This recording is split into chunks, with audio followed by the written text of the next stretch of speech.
Whoa! Hey, wake your dad up, boy! Hey, we retaining our seat over here. Hey.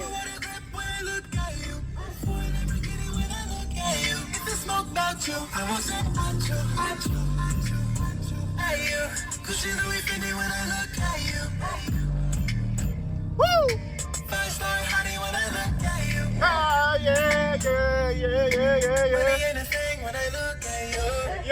Yo, it's Nosa, man. What's up? Take another smoke when I look at you. Okay, hold on. I won't tell nobody when I look at you. Woo! What's up with y'all, man? Hey, look. Get up and go to the gym, bro. Get up and go to the gym if you got some energy right now, bro. Shout out to everybody who's retaining their seed, bro, who ain't playing games this year, bro. Hey, 2026, we are forcing greatness, bro. We are upping our credit. We are making more money. We are avoiding all the snakes, all the fakes, and all the jakes, bro. Hey.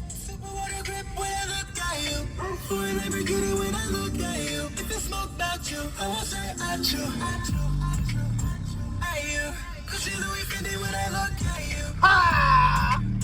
Hey, 5-star. Hey, that's my single, 5-star. The number 5, STARR, 5-star. You know what I'm saying? I'm really talking about the females, but at the end of the day, 5-star can apply to anything in your life, man. You just gotta have a 5-star mindset, 5-star vision, bro. See, if you practice semen retention, you're automatic 5 stars, bro. Like, you are automatically a 10 out of 10, a 5 out of 5, like off the rip, bro. That's why you gotta practice semen retention. It's gonna give you all the energy that you need. It's gonna give you the right attitude that you need to have on a daily basis, bro. All day, every day, bro. And I'm not playing, bro. I can attest to it. I can attest to this, bro. Like, every single day, I feel great. And even on the days where the greatness isn't as what it felt like the day before, it's like I can still dig deep and genuinely bring that out, like, in a real way, bro. Like, in a real, actual way, bro. Like, I'm naturally motivated, bro. I don't need nobody to tell me to get up. I don't need nobody to really tell me anything, bro. Like, it's all just primal. Like, for some reason, I'm thinking about all my ancestors every single day, and I just feel like, you know, they're all behind me, watching me, like, in a straight line, like 1,000 people just looking at me like, is he gonna do it? Like, is he gonna be as great as how we were? Like, is he gonna really, you know what I'm saying, like, take control of the most powerful force in his body, you know, because that automatically will prove that you can handle everything that will come in your life. And that means that you can control your destiny, bro. If you can control your private part down there, bro, it gets that deep. It gets that deep. No, it's not placebo. No, it's not just some a fake type of thing to attract people to eventually, you know, usurp your money. I don't want you guys' money, man. I want you guys to be great. Because I don't like serfs. All right? I don't like people who leech off of other people, because I've never been that type of person, bro. You know what I'm saying? And so look, I'm just here to motivate y'all, man. We got to get up and get to it, bro. It doesn't matter what anyone thinks. All that matters is you, bro. You are your number one. You're your number one villain, bro. You ain't got no enemies, bro. You ain't got nothing that you need to worry about, bro. You just need to worry about yourself. Get up and go, man. Get up and go. All right, y'all? But what's happening, though? What's good, y'all, though, man? Hey. Let me give you guys a quick story, man. I was at the library, right?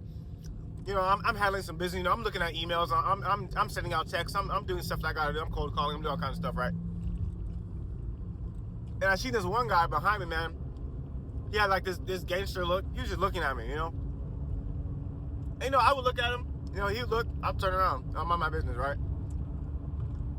And I was cold calling out loud in the library, and the lady told me, "Oh, you know, we have a study room. Like, come over here. Come to the study room." I'm like, "Okay, cool." So I go to the study room.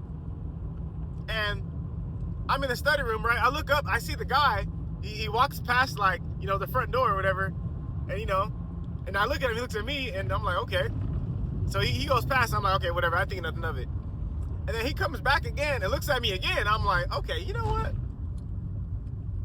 I think my light is irritating his darkness, you know? So I got up and left. More of that story is, bro, I move quick. Pretty much, bro. I move quick.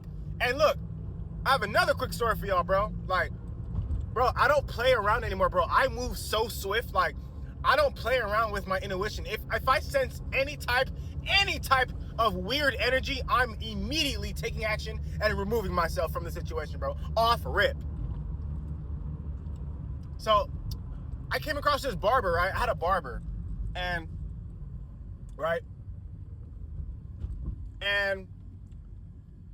you know, I told the barber one day, I was like, you know what, hey, how's your credit score, man? He was like, oh, you know, shit, you know, my credit's good. It's cool. Why, what's up? I was like, hey, shit. My credit score's at 760 right now, bro. What's the deal? Like, hey, I have a connect who can legitly clean your credit, and it's not a scam, you know?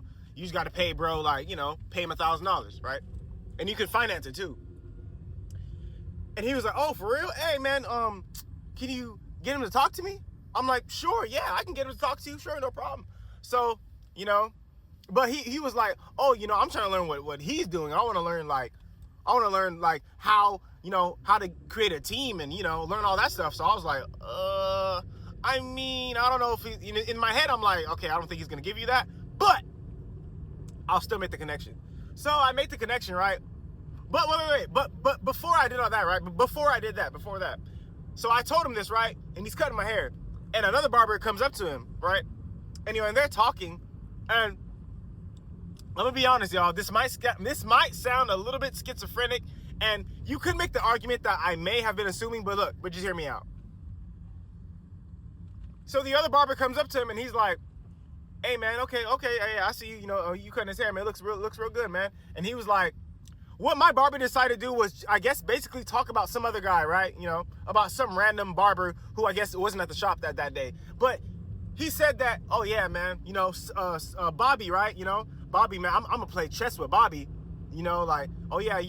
I think Bobby got money, too, man. Yeah, like, you know, I'm going to see what's up with him. I'm going to play chess. Like, you know, this is chess, not checkers, you know. So I'm not going to lie. When he said that, it just, something in my being was like, hold on. I think he's talking about you, man. Like, there ain't no Bobby, man. He's talking about me. He thinks that I'm sweet or something, that I'm someone that you could just, I don't know, play chess with, and I don't know. You know, I just got that vibe. I'm sorry, y'all. Now, you let me know if that's psychosis or if I'm schizophrenic or, I don't know, bro. But one thing I did do was, after I felt how foul his energy was, I just decided, like, in my head, like, you know what? I think it's time to find a new barber. And not only that, right? So I ended up going, you know, so I went to the gym, right, or whatever, after that, and he called me. He was like, hey, man, did you want to connect me with your, with the credit guy? I was like, oh, yeah, sure. So I made the connection, right? And, you know, they were talking, I was listening, you know, it was a three-way call. And pretty much, you know, my credit guy wasn't going for it. You know, he wasn't trying to do that. But hearing the barber talk, you know, to the credit guy, I'm like, oh, yeah, this guy, you know, I'm like, oh, you know, like, oh, you've been locked up? Oh, wow, you know, oh, crap. You know, I was just kind of like, dang, okay. I don't know why I attract, you know, or I tend to attract, you know, people who've been locked up, or people who've, I don't know, who have done dark things maybe in the past, right? But I think that's just what's gonna happen on semen retention, bro. You're just naturally gonna attract all kinds of everything, bro. You're gonna attract the good and the bad. You just gotta decipher, you know, who's, you know, what's good, what's bad, make a proper discernment, and make a mature action immediately. Now, so, I don't know. I just wanted to let you guys know that story, pretty much to just let you guys know that, hey, you know, if you feel something in your gut is the way it is, bro, listen to yourself, bro. Don't let people, you know, try to, like, confuse you by saying, oh, no, you're tripping, bro. Oh, no, you're schizophrenic, or no, you bugging, bro. Like, no, you know, it's not that. I'm sorry, bro. I'm listening to myself over everything else, and that's that. Shoot. You know, semen retention might make you a bit schizophrenic. I don't know, man. And who knows, man? What if schizophrenia just has a negative connotation, bro? Like, what if it's just what if actually it's a gift that has been bestowed upon you, that to where you're actually extremely sensitive to your surroundings and you could just decipher everything, and you know, it accidentally makes you a bit nosy, a tad bit, you know. I don't know. Sometimes I feel like that. I'm gonna be honest with you. I'm gonna be honest. Like, see, and this is part of retaining your seed that I see no one wants to talk about or be honest about, as if like you don't get extremely aware of your senses and you can, you know, hear, you know, conversations around you that you didn't really want to hear or ask to hear. But sometimes I just feel like Superman. You know how Superman closes his eyes and that nigga could just hear everything, bro. Like I promise you, like when I retain my seed, nothing gets past me, and I think it's a good and a bad thing, you know, I'm not gonna lie, you know, so that's why, you know, I don't know, I just felt like I wanted to tell you guys a story, but I'm not gonna lie, my energy just told me to just stay away from that individual, so I made that decision, and I'm just gonna listen to my energy, bro. I'm gonna listen to my intuition, and yeah, I just wanted to tell you guys that story, you know, that's a real, you know, I wanted to tell you guys those two stories, right, and the moral of those stories are for you to get ready to have an extremely powerful intuition on semen retention, right? And for you to make that decision, you know? Are you gonna listen to yourself? Or are you gonna convince yourself that maybe you're tripping? It's up to you.